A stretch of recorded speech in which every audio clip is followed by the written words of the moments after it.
दक्षिण नागपुर के बुधवार बाजार में पानी की टंकी है, जिससे कई क्षेत्रों में हजारों लोगों को जलापूर्ति की जाती है। लेकिन इसमें चिंता वाली बात यह है कि इस पानी टंकी के समीप कचरा संकलन किया जाता है, जिससे पानी के दूषित होने की संभावना से नकारा नहीं जा सकता और भविष्य में लोगों के स्वास्थ्य पर गंभीर परिणाम भी पड़ सकता है। इसी के मद्देनजर कांग्रेस के पदाधिकारियों ने मनपा आयुक्त अभिजीत चौधरी को निवेदन दिया है कि तत्काल 7 दिन के भीतर उसका स्थानांतरण किया जाए, अन्यथा विशाल आंदोलन किया जाएगा। इस मुद्दे को लेकर हमने कुछ पूर्व उपमहापौर और पूर्व नगर सेवक से बातचीत की है। जानिए पूरा मामला। नागपूर म्युनिसिपल कमिशनर यांना आम्ही निवेदन देण्याकरता आलो होतो। दक्षिण नागपुरामध्ये विशेष करून सक्करदरा भागामध्ये, सोमवारी क्वार्टर भागामध्ये त्या ठिकाणी पाण्याची टाकी आहे। तिथे कचरा संकलन केल्या जाते। कचरा संकलन करताना ती जी प्रोसेस त्यांना करावी लागते ती करत नाही। ज्या कंपनीला हे काम दिलेलं आहे ते काम त्या व्यवस्थित पद्धतीने करत नाही आणि म्हणून मोठ्या प्रमाणामध्ये तिथे कचऱ्याचा ढीग जमा झालेला आहे।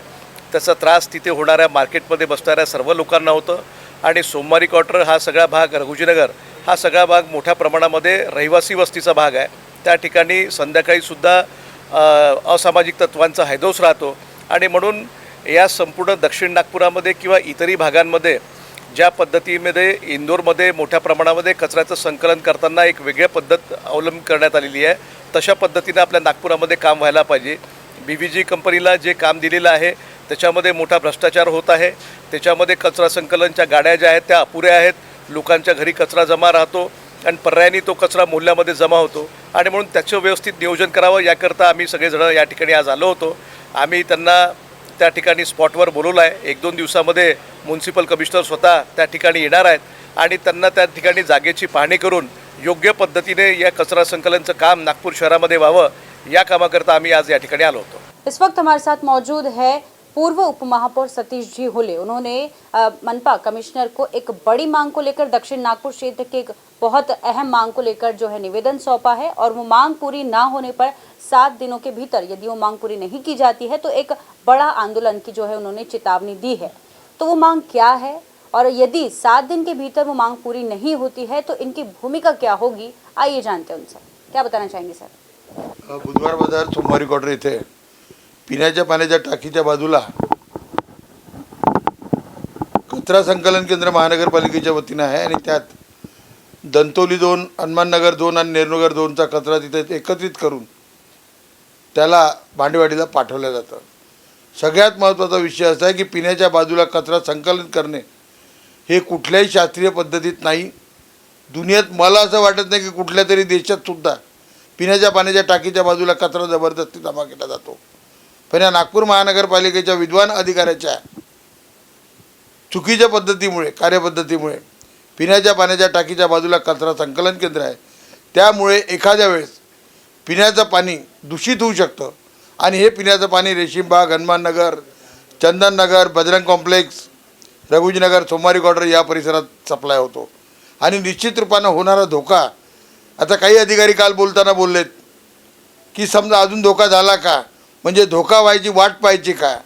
आणि सगळ्यात महत्त्वाचा विषय आहे की हा काही कुणाचा विषय नाही आहे, म्हणजे इगो नाही आहे, कुठल्या पक्षाचा विषय नाही आहे, हा सर्वांच्या आयुष्याचा विषय आहे आणि सगळ्यांच्या आयुष्याचा विषय असल्यामुळे सर्व पक्षाच्या लोकांनी, नेत्यांनी या कचरा संकलन केंद्राला तिथून हलवण्यासाठी मदत केली पाहिजे। कल सर जब आपने निवेदन सौंपा मनपा कमिश्नर को तो उनकी क्या प्रतिक्रिया थी, उनका क्या जवाब था कि उन्होंने कहा कि हम 7 दिन के भीतर जो है समस्या को हल कर देंगे? निश्चित रूप से चौधरी सर ने ये कहा कि मैं कल ही विज़िट करके पर्यायी व्यवस्था ढूंढ के उसकी व्यवस्था कर देता हूँ। लेकिन जहाँ तक मनपा का काम जो है ये टाल मटोल वाला काम होता है। अभी आचार संहिता लगने वाली है, उन्हें मालूम है पब्लिक को ज़्यादा कर नहीं पाएगी, इसलिए वो एक आधी बार टल गई तो टाल देंगे। अगर वो कुछ नहीं कर पाए तो हम निश्चित रूप से बहुत बड़ा धरना आजू बाजू के तमाम नगर चौक इकट्ठा होकर करने वाले हैं। तो फिलहाल सर वर्तमान में नागपुर शहर की ऐसी कई जगहों पर जो है वायरल फ्लू देखा गया है कि लोगों को पेट से संबंधित विकार हो रहे हैं, फीवर, ये बाकी बहुत तमाम अनेकों किस्म की जो है समस्याएं हो रही स्वास्थ्य से संबंधित। तो क्या ये दूषित पानी और इसी से ये हो रहा है, ऐसा आपको लगता है? निश्चित रूप से दूषित पानी हो, गंदगी है, इसी से बीमारी फैलती है जी। और अड़चन ऐसी है कि जो कचरा संकलन केंद्र है कमर्शियल जगह का यूज़ कचरा जमा करने के लिए महानगर पालिका करती है, इससे और ज़्यादा बड़ा दुर्दैव नहीं है। इसके बारे में हमारे मित्र बोलेंगी। इस विषय पर चंद सवाल हम डॉक्टर भोयर, पूर्व उप महापौर डॉक्टर भोयर से भी करेंगे। उनसे भी जानेंगे कि दक्षिण नागपुर के जो खस्ता हाल है बुधवारी बाजार पेट का, जो ये कचरा संकलन का जो भी विषय है, इसको लेकर वो किस प्रकार से देखते हैं और क्या उनकी राय है इस मुद्दे पर, क्या बताना चाहेंगे सर? ये दोनों कंपनियों को, एजी और बीवीजी को, जब नागपुर में कचरे का संकलन करने का टेंडर अलॉट हुआ था जी, उस समय किसी कमर्शियल जगह पे जी, ये संकलन करेंगे और उसके ऊपर प्रक्रिया करके भांडेवाड़ी में ये सब भेजेंगे, ऐसा कहीं तय नहीं था। लेकिन बुधवार बाज़ार में जहाँ पीने के पानी की टाकी है, जिसमें रेशमबाग, हनुमान नगर, सोमवारी क्वार्टर, रघुजी नगर, जूनी शुक्रवारी, चंदन नगर, वकीलपेट, सिरसपेट आदि बस्तियों में पानी का सप्लाई होता है। इन सब बस्तियों में जो पानी जाता है उसके नीचे अगर कचरे का संकलन प्रक्रिया केंद्र वहाँ पे अगर बनता है, और जिसके लिए महानगर पालिका के सभागृह में सतीश भाऊ हुले ने भी इस ठहराव को रखा था, जिसको सभागृह ने एक मत से मंजूर किया था कि जहाँ पीने के पानी की टाकी है वहाँ पे कचरा संकलन केंद्र नहीं बन सकता। प्रभाग ना यहाँ पर 3, 4, 5 क्रमांक जोन के कचरे का संकलन बुधवार बाज़ार में, यहाँ जो कमर्शियल जगह है जहाँ पे महानगर पालिका को पिछले 20 वर्षों में यहाँ पे सब्जी विक्रेताओं के लिए अभी तक व्यापारी संकुल बनाने के लिए समय नहीं मिला, या भारतीय जनता पार्टी के जिन नेताओं के अड़ियल रुख के कारण यहाँ पर यह संकुल नहीं बन पाया। अब संकुल नहीं बना तो उस जगह पे कचरे का संकलन केंद्र शुरू कर दो। ये बुद्धि जिसने भी वापरी होंगी उसके बुद्धि के ऊपर दया लेने की ज़रूरत है। मुझे लगता है कि इस बस्ती के नागरिक, अगल बगल के सभी पूर्व नगर सेवक, पूर्व उप महापौर सतीश भाऊ के नेतृत्व में कल हमने माननीय आयुक्त को निवेदन दिया है। अगर 8 दिन में इस कचरा संकलन केंद्र का बंदोबस्त नहीं होता या ये बंद नहीं किया जाएगा तो हम लोग कांग्रेस पार्टी की तरफ से यहाँ पे एक बड़ा जन आंदोलन खड़ा करेंगे और जनता को ये समझाएंगे कि आपको जो आने वाले समय में पानी मिलने वाला है वो भारतीय जनता पार्टी के कुछ नेताओं के कृपा के कारण आपको दूषित पानी मिलेगा, आपको शुद्ध जल नहीं दे पाएंगे। मतलब जैसा कि पीने के पानी की समस्या है तो ये सारी मूलभूत समस्या है और मूलभूत समस्या के लिए भी लड़ना पड़ रहा है।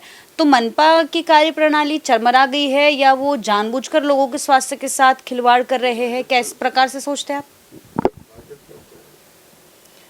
देखो, पिछले लगभग 2.25 साल हो गए जी, ये महानगर पालिका अनाथ है। ये महानगर पालिका के ऊपर भारतीय जनता पार्टी के यहाँ के विधायक, भारतीय जनता पार्टी का सांसद, भारतीय जनता पार्टी के डीसीएम, इन सब लोगों का नियंत्रण यहाँ के कमिश्नर के ऊपर, प्रशासन के ऊपर, यहाँ पर इन लोगों का पूर्ण रूप से इनका नियंत्रण आज है। और जो चीज़ बिना इलेक्शन के, बिना सत्ता के हम लोग चला सकते हैं, वहाँ पे सत्ता अगर चली गई तो ये सब लोग कौन करेंगे? क्योंकि इस शहर को दुरुस्त करने का, इस शहर को चलाने का, इस शहर को तंदुरुस्त रखने का ठेका मानो भारतीय जनता पार्टी के चंद नेताओं को दिया गया है। इस भ्रम में जो लोग चल रहे हैं, इसलिए पिछले 2.25 साल से इस शहर में चुनाव नहीं है। यह अनाथ महानगर पालिका को अपने मन से जैसा चाहे वैसा चलाने का पाप भारतीय जनता पार्टी कर रही है, जिसके परिणाम आने वाले विधानसभा के चुनाव में, आने वाले महानगर पालिका के चुनाव में इस पार्टी को इतने बुरे तरीके से भुगतने पड़ेंगे जिसकी उम्मीद, जिसकी अपेक्षा इन लोगों ने अपने जीवन में कभी नहीं की होंगी। तो यदि 7 दिन के भीतर ये जो है आपकी मांग पूरी नहीं की जाती है तो क्या भूमिका आपकी होने वाली है? किस स्तर पर ये आंदोलन जाएगा सर? देखो, ये वो छोटा आंदोलन है। यहाँ की जनता जैसा आंदोलन खड़ा करेंगी, हम सब लोगों का कर्तव्य बनेगा, जो यहाँ के पूर्व पार्षद हैं उन सब लोगों का ये कर्तव्य बनेगा कि वो इस आंदोलन के पीछे खड़े रहेंगे। जनता शुद्ध जल चाहती है, जनता को इसमें कोई राजनीति नहीं दिखाई दे रही। जनता को अगर शुद्ध जल चाहिए और उसके लिए रास्ते पे उतरकर अगर संघर्ष करने के लिए भी हमको जनता के साथ आना पड़ता है, तो जनता के साथ सतीश भाऊ के नेतृत्व में मैं हूँ, गुड्डू तिवारी है, यहाँ के पूर्व पार्षद में जितने भी हमारे सुजाताताई कुंबाड़े है, यहाँ पे जो भी पूर्व पार्षद होकर गए, वो सब लोग इस लड़ाई में हम लोग जनता के साथ खड़े रहेंगे और जनता को शुद्ध जल देने के लिए कमिटेड हम सब लोग हैं। और जनता को जब तक शुद्ध जल की व्यवस्था महानगर पालिका यहाँ से कचरा संकुल हटाएंगी नहीं, तब तक हमारा संघर्ष चालू रहेगा। जल ही जीवन है, ये बचपन से हम लोग ये घोष वाक्य जो है सुनते आ रहे हैं। लेकिन नागपुर के दक्षिण नागपुर का ये जो इलाका है, ये जल जैसी मूलभूत सुविधा को लेकर भी लड़ने पर उतर आया है, क्योंकि यहाँ पर पीने का पानी भी दूषित लोगों को मिल रहा है। लोगों के स्वास्थ्य के साथ यहाँ पर खिलवाड़ होने की जो है यहाँ पर तस्वीरें दिखाई दे रही है। इसको लेकर मनपा आयुक्त को जो है एक निवेदन दिया गया है। कांग्रेस पार्टी के पदाधिकारियों द्वारा जो है, वरिष्ठ कार्यकर्ताओं द्वारा जो है ये एक निवेदन दिया गया है कि यहाँ पर जो है कचरे का संकलन पानी की टंकी के पास में किया जा रहा है, जो कि बहुत ही एक विचार करने वाली बात है। लोगों के स्वास्थ्य पर जो है ये प्रश्न चिन्ह निर्माण करने वाली ये बात है। तो इसको लेकर यदि कचरा संकलन करने का कहीं और नहीं स्थानांतरण किया जाता है, तो 7 दिन के बाद जो है कांग्रेस पार्टी की ओर से तमाम जो बड़े बड़े दिग्गज नेता है, जो जनहित में कार्य करते आ रहे हैं, वो लोग जो है धरना आंदोलन करने वाले हैं, सड़कों पर उतरने वाले हैं, लोगों के हित के लिए, लोगों के स्वास्थ्य के लिए। तो इस बीच जो है सारी जानकारी किस प्रकार से आंदोलन होने वाला है, कैसी ये मांग रखी गई है और मनपा आयुक्त का क्या इस पर प्रतिक्रिया रही है, ये चीज़ें हमने यहाँ के जो है वरिष्ठ नेतागणों से हमने जान ली है। और भी जो है उनसे हम डिटेल लेते रहेंगे और आंदोलन किस प्रकार से यहाँ पर होने वाला है वो भी हम देखेंगे नेक्स्ट एपिसोड में। सबसे पहले मैं अभिजीत दादा, सतीश ओले जी, छोटू भाऊ जी और इनके नेतृत्व में हम लोग ने कल कमिश्नर साहब को एक निवेदन दिया कि जो बुधवारी बाज़ार में कचरा संकलन होता है, एक ही जोन का नहीं होता है, हनुमान नगर जोन है, नेहरू नगर जोन है, धनतोली जोन है, तीनों का मिला के एक जगह कचरा संकलन होता है। और वहाँ पानी की बड़ी टंकी है। पानी की टंकी में जो हनुमान नगर, सोमवारी क्वार्टर, चंदन नगर, महेश कॉलोनी, वकीलपेट, इस सभी तरफ वो पानी की टंकी का सप्लाई होता है। अब दोनों आजू बाजू रहने से प्रदूषित पानी हमारे एरिया में पिछले कई सालों से चल रहा है। अभी जैसा हनुमान सोमवारी क्वार्टर में भाव ने कल बताया कि 100 मीटर की लाइन है, 5 साल से वहाँ प्रदूषित पानी आ रहा है, कहाँ से आ रहा है आज तक नहीं पता चला। उसी तरह हनुमान नगर, चंदन नगर में भी, महेश कॉलोनी और चंदन नगर, इस बीच में भी हर 2 महीने 1.5 महीने में खराब पानी की कंप्लेंट हम लोगों को मिलते रहती है। और जैसा अब बताया, इसके बाद वहाँ पर देखिए आप, एक सेंट्रल बाज़ार है, वो ये पुरानी बस्ती है, चंदन म्हणजे बुधवारी बाज़ार पुरानी बस्ती है, पुराना नागपुर करके जानता है। वहाँ जो बाज़ार भरता है, पिछले 50-60 सालों से बाज़ार भरता है, वहाँ 50-60 हज़ार लोग बुधवार के दिन आप देखे होंगे, बुधवार के दिन तो खास करके आते हैं, बाकी दिन 15-20 हज़ार लोगों की गर्दी रोज़ रहती है। तो उससे लोगों के शरीर पे कचरे के और पानी से, दोनों से लोगों के शरीर पे उसका इफेक्ट पड़ता है, लोग बीमार पड़ रहे हैं। अभी डेंगू भी है और आप देख रहे हैं डेंगू के साथ चिकनगुनिया भी है, दिनों दिन कोई ना कोई बीमारी होती है। और ये जो कचरा घर है उसको कहीं ना कहीं शिफ्ट किया जाए, और ये शिफ्ट नहीं होता है तो हमने 8 दिन का समय दिया हुआ है, और 8 दिन में शिफ्ट नहीं होता है तो हम 8 दिन बाद एक बड़ा आंदोलन छेड़ेंगे। इसका पर्याय क्या होना चाहिए सर? पर्याय सुविधा क्या होनी चाहिए? पर्याय सुविधा ऐसी होनी चाहिए कि जब एबीजी और बीबीजी दोनों को जब इन्होंने टेंडर बेसिक पे दिया हुआ सब चीज़ें है, तो उसकी व्यवस्था उन लोगों ने करनी चाहिए। जैसा इंदौर, छोटू भाऊ ने बताया था कि इंदौर में जो व्यवस्था है, उस व्यवस्था के हिसाब से नागपुर में भी उन्होंने दिया था, लेकिन नागपुर के तरफ बिल्कुल ख्याल नहीं है एबीजी और बीबीजी वालों का। जिस बेस पे बीबीजी और बीबीजी इंदौर पे काम कर रही है, उस बेस पे उन्होंने नागपुर पे भी काम करना चाहिए। वैसे हम लोगों ने एक जगह उनको सुझाव दिया है कि जगह पर आप कर सकते हो, तो कमिश्नर साहब ने बोला कि 2-4 दिन में हम आके साइट देखते हैं और उसका डिसीजन लेते हैं। Central provincial school and junior college शिक्षा पाए अब संस्कार के साथ।